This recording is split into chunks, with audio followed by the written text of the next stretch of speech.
大金を支払う代わりに一晩二人きりで過ごしたい。何をしでかすかわからない不審な男にそう迫られたらあなたはどうしますか。2014年12月31日、南オーストラリア州アデレード、夜11時を回ろうという頃、とある四つ星ホテルの客室には売春婦とその客の姿が。そろそろ時間ですね。そう言ってベッドから立ち上がったのは中国人留学生のティンファン。彼女は現地での生活費や学費を稼ぐため、学業の合間に売春を行っていたんです。ファンに時間終了を告げられても、ベッドの上の客はなぜか一向に立ち上がろうとはしません。しばしの沈黙の後、彼はこう言いました。一晩一緒にいたい。2100オーストラリアドル払います。日本円で20万円ほどの額を提示されたファンは驚きながらもその提案を喜んで受け入れました。そしてこの翌朝、彼女はその部屋で血まみれの状態で発見されるんです。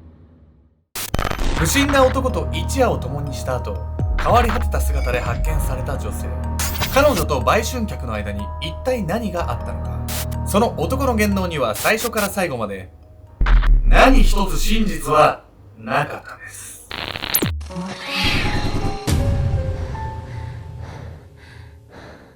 おさすけんちゃんです。みやみやみこーる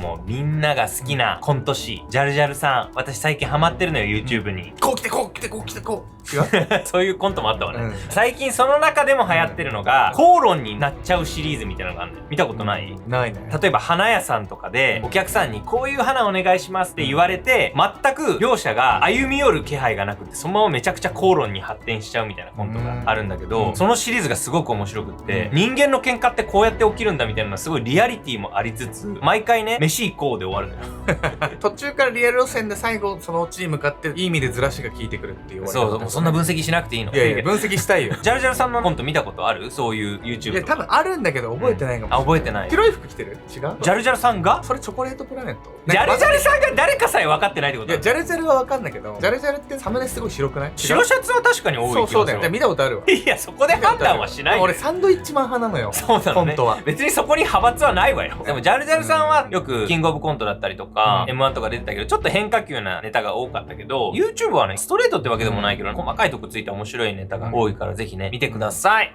今回はオーストラリアで発生した殺人事件をご紹介します。被害者の女性はホテルで売春を行っていたんですが、ある夜、様子のおかしい客が現れるんです。密室ってことでしょ？めちゃくちゃ怖くない？売春って言ったらもうお客さんを選べないっていう時もあるわよね、当然。女性もね、その男の態度に違和感を感じてはいたんですが、助けを求めるほどのことはされてなかったんで、対応に困ってたんです。皆さんも何かお客さんと接する仕事をしてる方もいるかもしれないんですが、なんか居心地の悪いお客さんがね、現れた時、皆さんならどうするんだろう。そんな風に考えながら見ていただければと思います。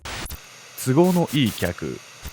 2014年12月31日、南オーストラリア州アデレード四つ星ホテルのエレベーターホールでは、若い中国人女性がスマホを耳に当てていました。今から新しいお客さんが来るわ。彼女の名はティンファン。お客さんとは彼女の売春客のこと。ファンは売春斡旋業者に電話をかけ、これからサービスに入る報告をしていたんです。留学生のファンは普段はシドニーで暮らしていますが、1400キロ離れたアデレードの町まで売春婦として働きに来ていました。わざわざアデレードまで来ているのは、生活圏内で売春客に会いたくないのと、周囲に売春をしていると知られたくないため、彼女は学業の合間を見てアデレードへ向かってはハニーという偽名を使い、ホテルで売春をしていたんです。オーストラリアでは売春が正当な職業として認められており、ファンのようにバイト感覚で行っている女性も割といるんです。というわけで本日のメトラーキーワード、オーストラリアの売春事情について。オーストラリアでは1999年にクイーンズランド州で売春が合法化されて以来、多くの州で売春の規制緩和が行われています。合法化が推進されているのは、売春を違法とすると反社会的勢力の稼ぎ口になってしまったり、不適切な環境で売春が行われ性感染症蔓延につながるという見解から、オーストラリアでは政府も売春を正当な産業と認めており、売春婦の女性も社会保障を受けられるんです。売春宿の環境整備も進んでいるため、性感染症のリスクや客とのトラブルも少なく、ファンのような留学生にもバイト感覚で売春を行う人が一定数いるんです。ファンがアデレードへ売春をしに来るのは数ヶ月に一度。短期間でまとまった金額を稼ごうとしていた彼女は、今回も年末年始を使った3泊4日の日程で滞在していました。そしてこの日は最終日。ファンは明日の朝の飛行機でシドニーへ帰るつもりだったんです。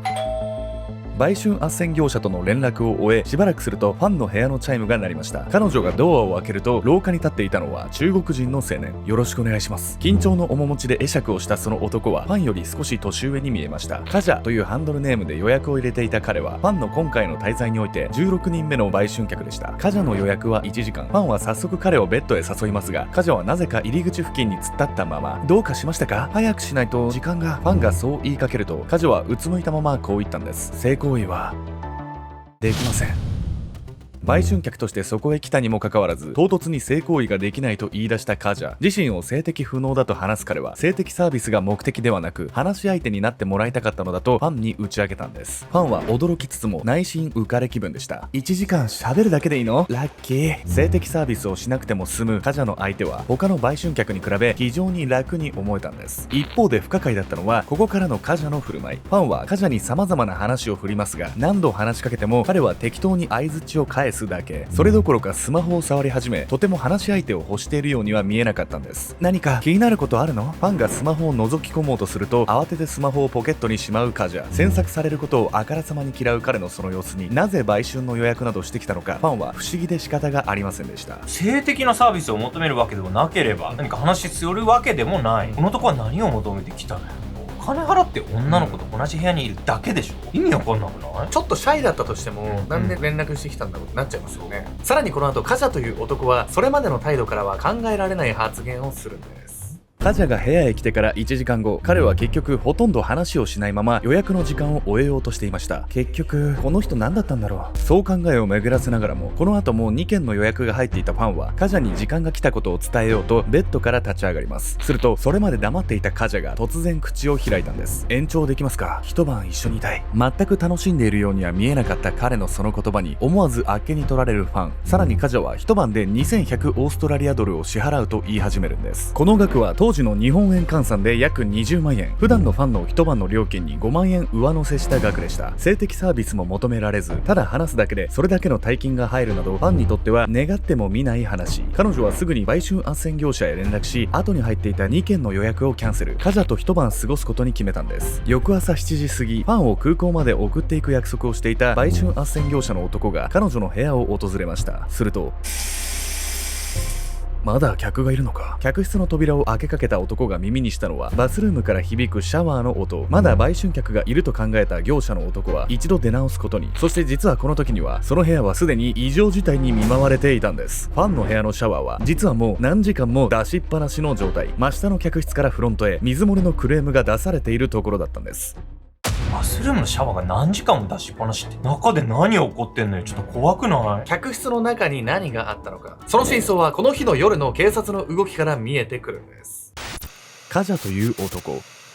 2015年1月1日夜11時過ぎ、アデレード郊外のとある一軒家へ数名の警察官が訪れました。チュンガン・ピャオさんですね。玄関先で警察に問われたその男は、5年前にオーストラリア人の妻と結婚し、中国から移住してきたチュンガン・ピャオ。妻との間には生後8ヶ月の息子がおり、家族3人で穏やかに暮らしていました。突然訪ねてきた警察に困惑の表情を浮かべるピャオ。警察は間髪入れず、ある女性の名前を挙げました。ハニーという女性をご存知ですね。ハニーは留学生のティンファンが売春をする際に使っていた偽名。その名を聞いた途端、ピャオの表情は一気にこわばりました。そう、実はこの妻子持ちの男こそ、昨日ファンを一晩買った売春客カジャ。警察が彼を訪ねてきた理由は、この日の朝、ホテルの客室でファンの遺体が見つかったためだったんです。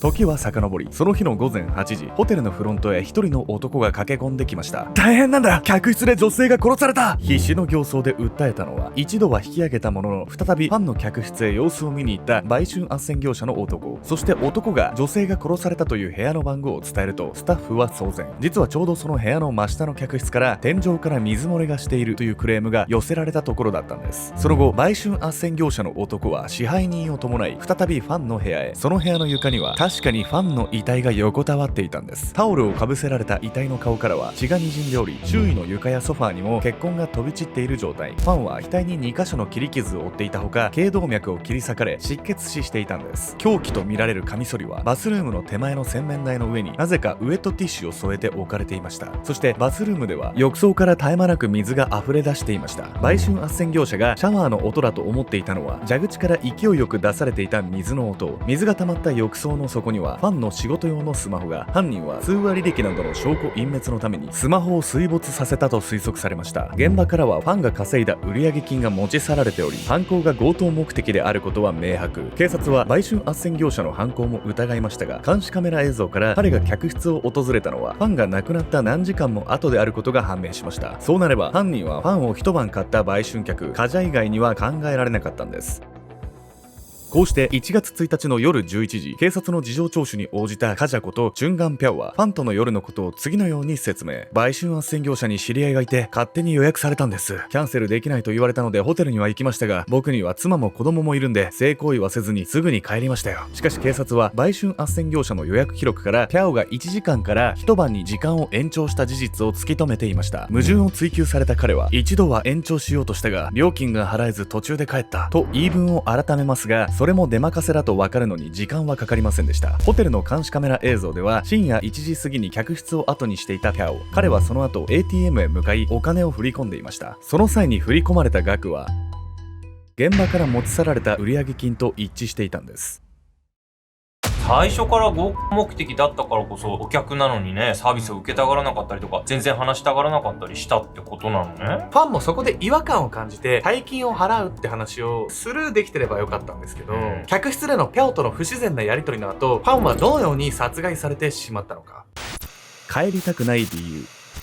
2015年1月1日、日付が変わった0時過ぎ、ファンは売春客のピャオと同じ部屋で過ごしながらも親族や友人に新年のメッセージを送っていました。ピャオが相変わらず何も話そうとはしないため、彼女はそうやって自由に過ごしていたのですが、客である彼のことが気にならないはずもありませんでした。新年だけど私のところにいていいの？黙ってベッドに座っていたピャオに向かい不意にそう問いかけたファン。するとピャオはただ一言こう言ったんです。帰りたくないんです。深刻な表情でそうつぶやいたピャオの様子にファンは訳ありであることを察しました。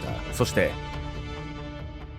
それはファンが売春客のピャオと一晩過ごすにあたり料金の先払いを要求した時だった。すいません、やっぱりお金が足りません。カバンを漁りながら困ったようにそう話すピャオ。彼が開けてみせた財布の中にはなんと上乗せの料金どころか元々の1時間分のお金さえ入っていなかった。そんな困るわ、私だって業者に手数料払わなきゃいけないのよ。今まで穏やかに接していたファンもその状況には思わず口調を荒げてしまう。そんな彼女の様子を前にピャオは申し訳なさそうにこう言った。 ATM まで付き合ってください。それなら勝手に変えられる心配もないでしょう。ファンは大きくため息をつき外出のために洋服を着替え始める。面倒な客だけどこれだけで2100ドルもらえるならまあいいわよね。そしてそれは彼女がベッドから降り床に置かれていたハイヒールを履こうとした時。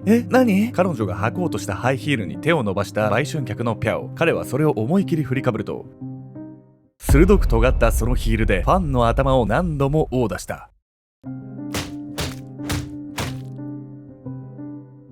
ピャオは部屋にあったファンのハイヒールで彼女の頭部を9回も殴打。その衝撃でファンは額に切り傷を負い血を流しながらベッドへ倒れ込みました。そしてファンが意識を朦朧とさせているとピャオはポケットからカミソリを取り出し彼女の首元にそれを押し当てます。